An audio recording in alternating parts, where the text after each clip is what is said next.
এই যুগ হলো ব্যস্ততার যুগ, এই যুগ হলো সফলতার যুগ, এই যুগ হলো সোশ্যাল মিডিয়ার যুগ। অতিরিক্ত কাজের কারণে মানুষের ভিতর কিন্তু আস্থা ফিরে এসেছে, কিন্তু মানুষ কিন্তু অতিরিক্ত ব্যস্ত হয়ে গেছে। অতিরিক্ত ব্যস্ততা হওয়ার ফলে মানুষের জীবনে কিন্তু এক ধরনের তাহেন তাহেন এক ধরনের কষ্ট কিন্তু ভর করে, হৃদয় বিদারক ঘটনা। সেই জন্য জাপানি সাইন ল্যাঙ্গুয়েজ কাঞ্জিতে কিন্তু ইসোকাশিকি যদি লেখেন তাহলে দেখবেন যে লস এবং হার্ট দুইটার সমন্বয় হলো ব্যস্ততা। এবং জাপানিজ প্রতিটা শব্দই কিন্তু এই কাঞ্জি শব্দের কিন্তু একটা করে স্টোরি আছে, একটা করে ফিলোসফি আছে, একটা করে মিনিং আছে। আপনারা যদি কখনো কাঞ্জি পড়েন তাহলে বুঝতে পারবেন। যাই হোক, এই জাপানিজে ইসোগাশিকি হলো লস অফ হার্ট। আমি আরেকটা জিনিস যুক্ত করি, লস অফ টাইম। আপনি যখন ব্যস্ত হয়ে যাবেন তখন আপনার হৃদয়কে কিন্তু আপনি কন্ট্রোল করতে পারবেন না, আপনার আবেগকে আপনি কন্ট্রোল করতে পারবেন না, আপনার সময়কে আপনি কন্ট্রোল করতে পারবেন না। আপনি ব্যস্ত থেকে আরো ব্যস্ত হয়ে যাবেন। আপনার দায়িত্বগুলো সম্পাদন করার পরেও আপনি সুখ পাবেন না, আপনার কর্তব্যগুলো করার পরেও কিন্তু সুখ পাবেন না।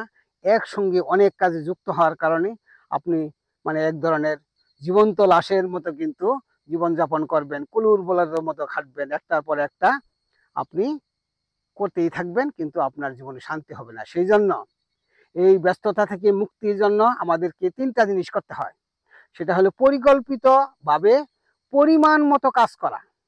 যে কাজটা এখন করা সম্ভব সেটা আগামীকালের জন্য ফেলে না রাখা, না বলতে শেখা। কোনটা দরকার, কোনটা করা দরকার না, সেটাকে বাছাই করে আপনাকে সঠিকভাবে সময় মতো কাজটা করা।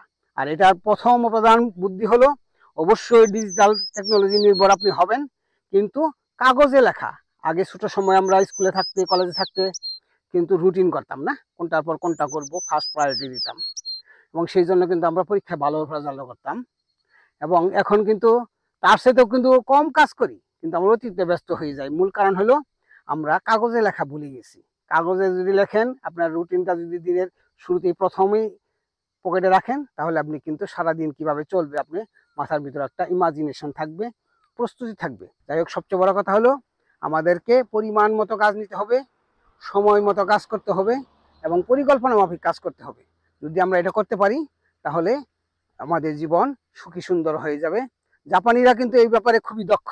দেখবেন প্রতিটা জাপানিজ কিন্তু হাসি খুশি থাকে, প্রতিটা জাপানিজ কিন্তু ঠিক টাইমে মানে অফিসে যাবে, ঠিক টাইমে কাজ করবে, ঠিক টাইমে মিটিংয়ে যাবে, যেটা বাংলাদেশে চিন্তা করা মুশকিল। কিন্তু এটা বলবো না যে আমি যে সিস্টেমের কারণে না, মানুষের ইচ্ছার কারণেও জাপানি দেখবেন প্রতিটা জাপানিদের একটা করে কাবান থাকে, ব্যাগ থাকে। ব্যাগের ভিতর কি থাকে? কলম থাকে, কাগজ থাকে, ডায়েরি থাকে।